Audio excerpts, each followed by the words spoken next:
রাধে রাধে বন্ধুরা, চলে এসেছি একটা নতুন ভিডিও নিয়ে। দেখো কুচিয়ে নিয়েছি লাউ। আজকে ভিন্ন ধরনের একটা লাউ ঘন্টের রেসিপি হবে। এদিকে দেখো কড়াইটা বসিয়ে দিয়েছি, এবার কড়াইতে তেল দিয়ে নেব। তেল দিয়ে আমি দেখো তেজপাতা, কালো জিরে, শুকনো লঙ্কা ফোড়ন দিয়ে নিয়েছি। বড়িটাও ভেজে নিচ্ছি। বড়িটা ভাজা হয়ে গেলে তুলে নেব। এবার আমি লাউগুলো দিয়ে দেবো এর মধ্যে। তোমরা সবাই কেমন আছো আর কেমন করে লাউ ঘন্ট খাও সেটা আমাকে জানাবে। দেখো মশলা বেটে নেবো।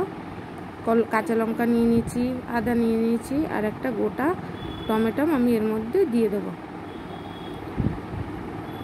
সর্ষেও নিয়ে নিয়েছি, দেখো সাদা সর্ষেও দেবো এর মধ্যে। আমি দু রকমের সর্ষেই ব্যবহার করছি। তোমরা কি কি করে লাউ ঘন্ট খাও আমাকে কমেন্ট করে জানাবে, বা লাউ ঘন্টের মধ্যে কি কি দাও। আমি কিন্তু লাউ ঘন্ট আগেও করেছি, কিন্তু এটা একটু অন্য ধরনের করছি। দেখো তোমরা করে খেয়ে কেমন লাগে তোমাদের। আর তোমরা কেউ আমাকে ভিডিও দেখে কমেন্ট করছো না কেন সেটা আমাকে জানাবে। দেখো লাউটা বসিয়ে দিয়েছিলাম, জল ছেড়ে দিয়ে দিয়েছি। এবারে আমি লবণ দিয়ে দেবো, আর দিয়ে দেবো সামান্য পরিমাণ হলুদ। এবার এটাকে ভালো মতো কষিয়ে নেবো আমি। লাউ রান্না করতে গেলে কোনো রকম জলের প্রয়োজন হয় না, লাউ থেকেই পুরো জলটা বের হয়, দেখতেই পাচ্ছ তোমরা। এবার আমি দেখো পেস্টটা করে নিয়েছিলাম, এবার পেস্টটা ঢেলে দেবো এর মধ্যে। এবার এটাকে আমি ভালো করে কষিয়ে নেব।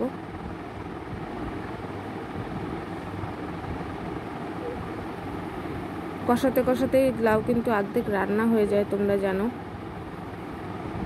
দেখো এই জল শুকাতে শুকাতেই তোমার লাউ ঘন্ট কিন্তু পুরো রেডি হয়ে যাবে।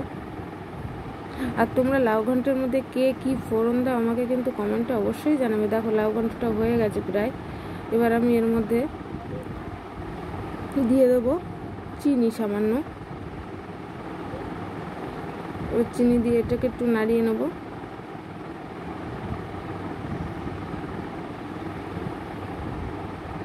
দেখতেই পাচ্ছ লাউটা কিন্তু একদম সেদ্ধ হয়ে গেছে। এবার আমি দিয়ে দেবো এর মধ্যে বড়ি ভেঙে দিয়ে দেবো, দেখো যে বড়িগুলো ভেজে রেখেছিলাম। আর দিয়ে দেবো ধনেপাতা। আগে আমি ধনেপাতাটা দিয়ে দিলাম।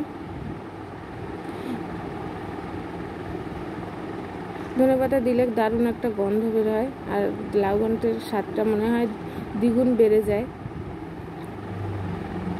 আমার কিন্তু খুব ভালো লাগে ধনেপাতার গন্ধ। এবার দেখো বড়ি দিয়ে দিচ্ছি আমি, ভেঙে ভেঙেই দেবো আমি বড়িগুলো।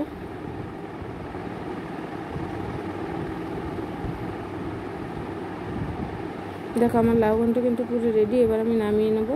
নামিয়ে নিয়েছি, দেখো কত